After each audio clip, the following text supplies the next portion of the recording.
You're a fresh little baby starting out on your personal branding journey. What are the mistakes? What are the pitfalls? What are the issues?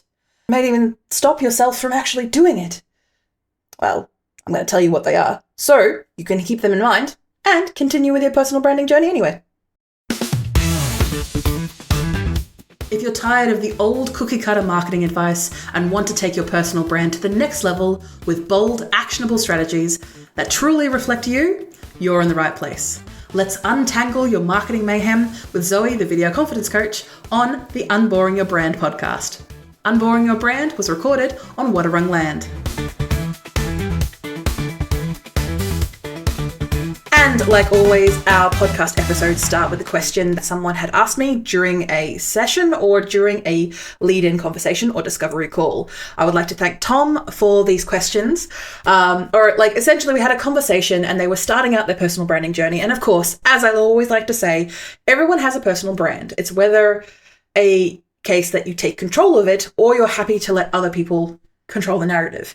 Personally, I'm a little bit of a control freak and I don't like the idea of letting anyone else have control of that narrative and reputation. Now, of course, there is a bit of toing and froing in the sense of what they can say and what they can't say. But of course, when it comes to your personal brand, doing your best to control your own narrative is always a good idea, I personally find.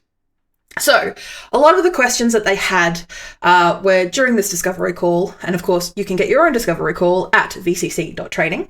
Find out all the details in the description. Essentially, they had a lot of questions about common mistakes that people make when they start their personal brand and how can they be avoided. I don't want to offend you, Tom. You seemed a bit paranoid in the sense of what possible mistakes could be made and how to avoid them. And I guess I'm not saying this to be mean. I'm just saying that is how the tone and essentially the direction of our conversation came to be. Now, of course, I'm not saying that you are wrong for being paranoid. It is okay. You are starting something new, especially for those of us who have not started businesses or those who have not taken on these larger than life projects. And again, these are all interpretations, but when taking control of your personal brand, especially for the first time, it can feel very daunting because there are so many unknowables. And a lot of people, and especially like myself, who are in the personal branding space, have gotten quite used to not knowing everything and having the unknowables. And honestly, feeling okay about it. Now, of course, that may not be the same for you, Tom, or for anyone else who is starting their personal branding journey. But here are some of the mistakes that people usually make and how I like to remedy them. So I've got 5 for you today. We're going to touch on trying to be for everyone, copying, pasting someone else's vibe, inconsistent posting or ghosting, talking only about yourself, and overthinking everything. Now, of course, these might seem like really basic ones, but I'm going to stress to you, these creep up in subtle ways, especially when you're starting your personal branding journey.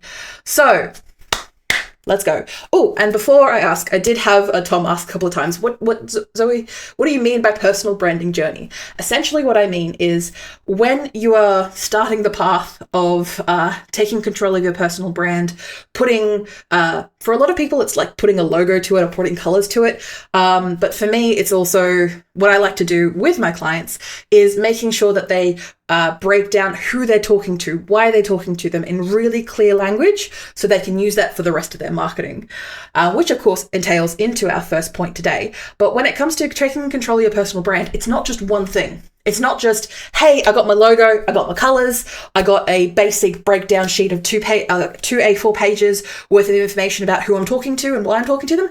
Good, I'm done. I never have to touch this ever again, and I never have to update anything ever again.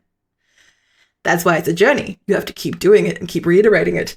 And as you not just make content, so I'm not talking just live streams, podcasts, articles, however you want to communicate with these people, I'm not talking just content. It also helps in the decisions that you end up making. For example, there's a lot of work that I have done early this year about essentially getting rid of a bunch of my products and services. Why? Because not necessarily that people were buying them, because the people were buying them. It was a case of that I didn't want the services and the products to represent me. I didn't enjoy doing them. And also I felt like I could serve people better because I knew who I was talking to. So in those moments, I was able to make these very big business decisions because I've taken the time to develop my personal branding journey. Good. Let's tie that tether up together and stop going on tangent, Zoe. We are in an episode. So as we like to do. So first one I'd like to touch on is trying to be for everyone. Especially when you are starting out, you can get the pitfalls or have the mentality. Now, of course, this is not necessarily for everyone, but a lot of people that I work with who are starting out on this branding exercise feel like they have to be for everyone.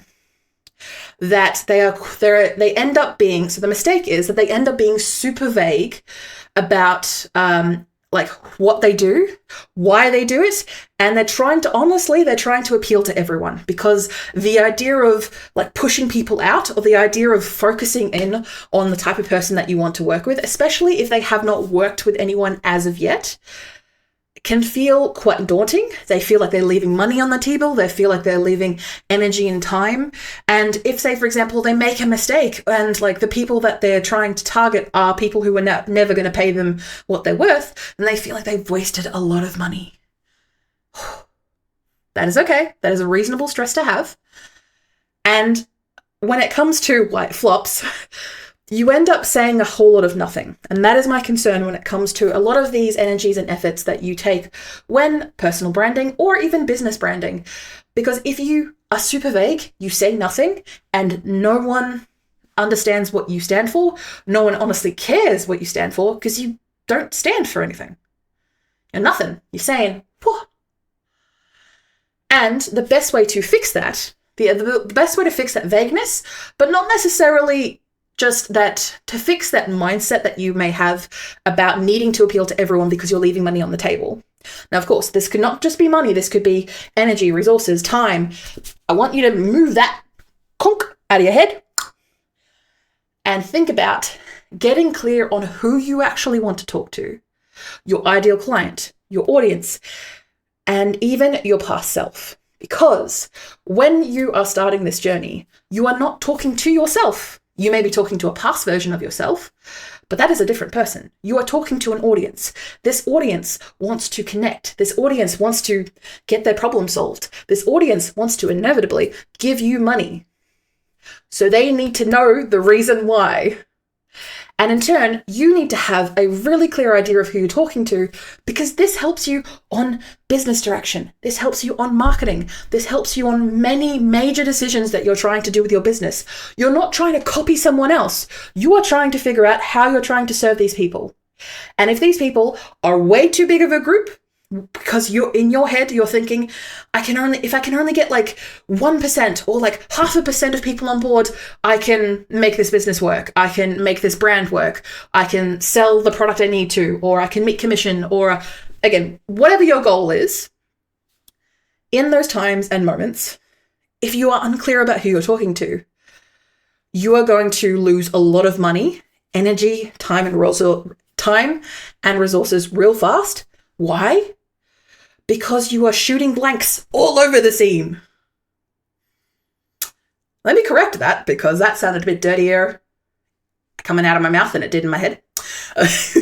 You end up being like a shotgun. That, yes, you can hit the target with maybe one of those tiny little pellets that you're shooting,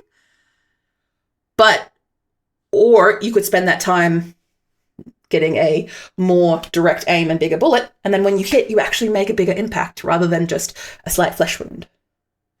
That sounded a bit more violent, but hey, violence sells, sex doesn't. And yes, I am very sexy. Thank you for asking. The second thing that I alluded to just before was copying and pasting someone else's vibe. So a big mistake that I see a lot of people, especially when they're doing it on their own or they're DIYing their personal branding journey. Again, you are free to do whatever you like. I am happy to have a 15-minute complimentary free chat about just some next steps for you to take, because I want people to spend their time and energy efficiently when it comes to personal branding. And obviously video marketing is my shtick as the video confidence coach. Personal branding is a very large chunk of that. And the mistake I see people making is that they mimic someone that they admire a little bit too closely. And when I say they mimic, I mean that they start not just talking like them, using their words, their mannerisms, and sometimes even their accent. I mean that they start trying to copy everything that they do. But if you may notice that the people who are successful that you have come across are 10 years, 20 years, 30 years in the future from where you are right now. Even if you've been in business or in branding, or if you have been growing yourself for however long you've been alive, people who are industry experts and leaders in their fields have worked their tuchuses off to get to that point. And it's not that you are not working it's not that you are not working your tuchus off. You are definitely doing that. The issue is that they have, usually by that point in their career, they have a team. And if they don't say they have a team, they definitely have a team. They have a bunch of processes and resources and systems in place that they have tweaked and honed over many, many years. You don't have that.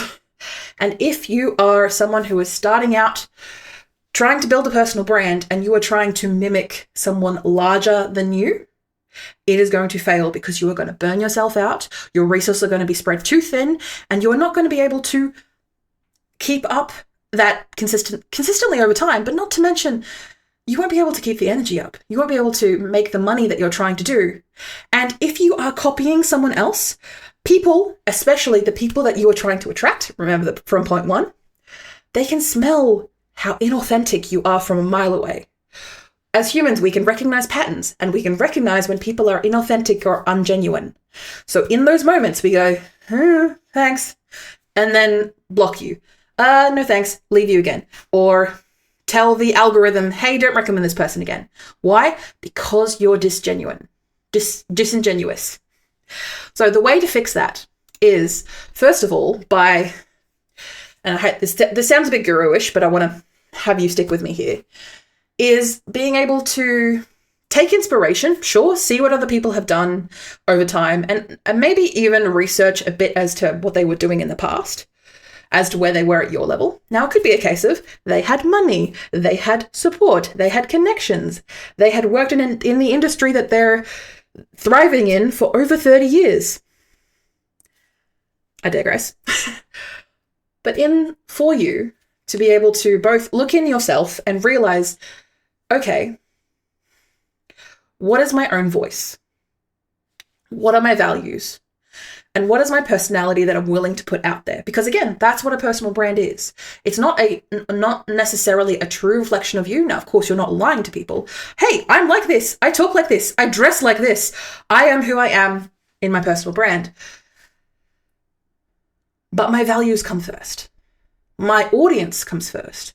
And that is why I help them. And that is what controls my personal branding. So for you, instead of mimicking someone else, now of course you can take some ideas and tweak.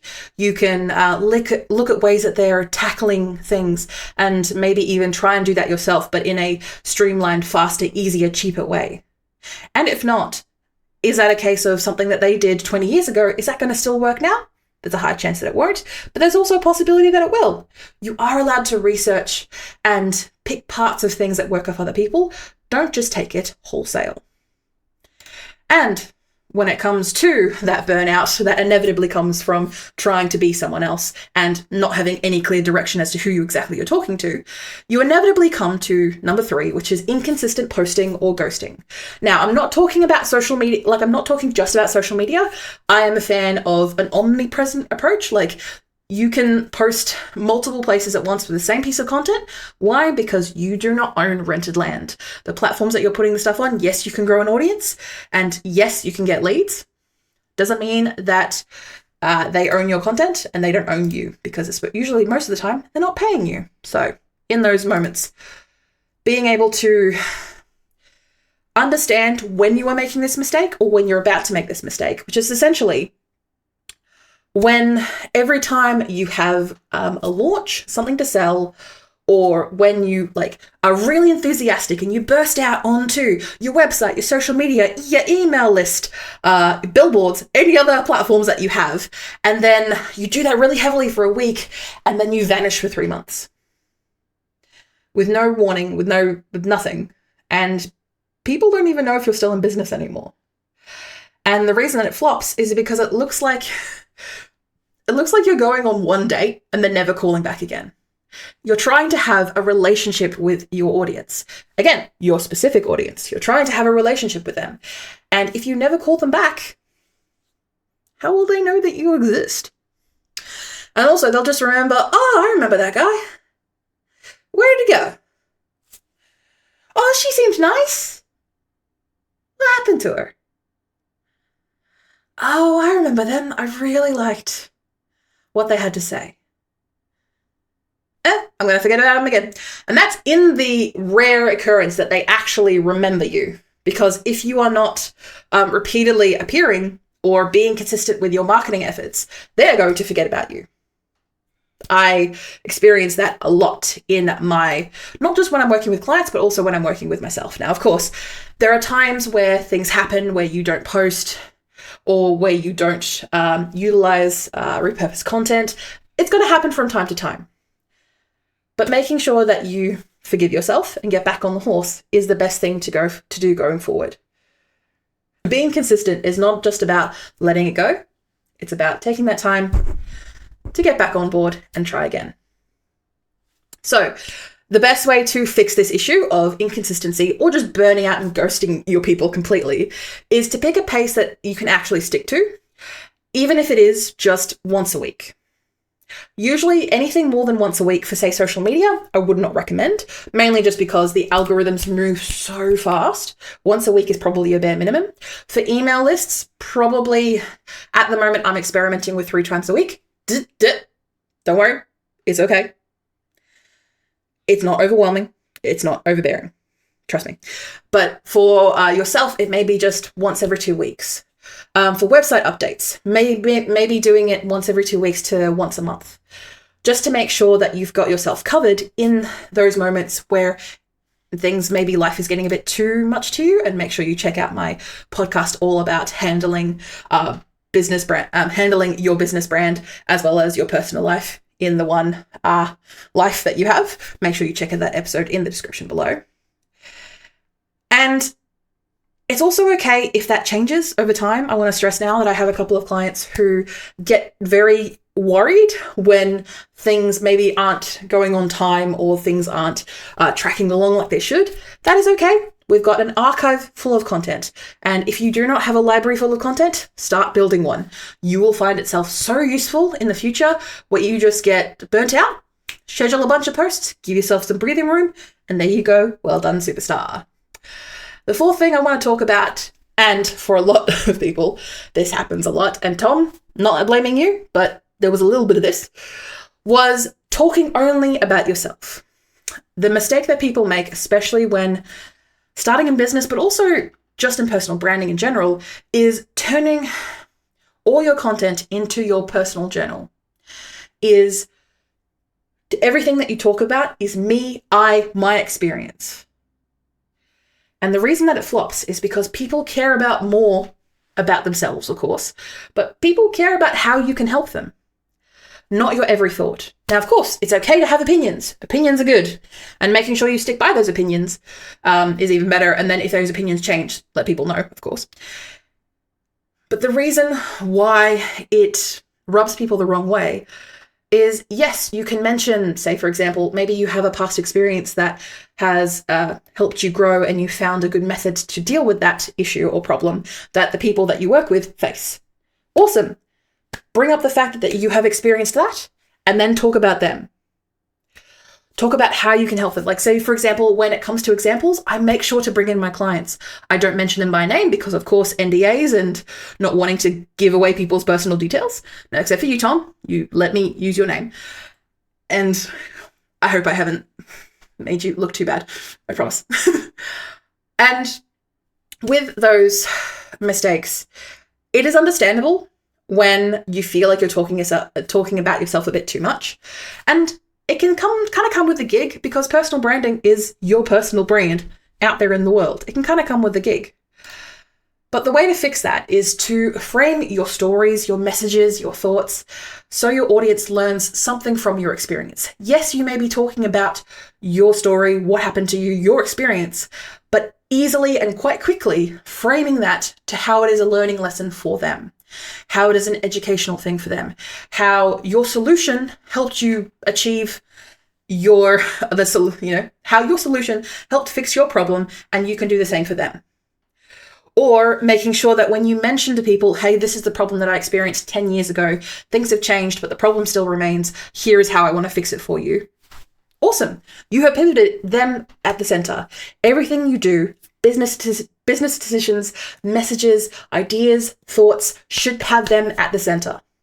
If it has you at the center, you are doing it wrong. You are doing it for them. It may be your face, but it is their message.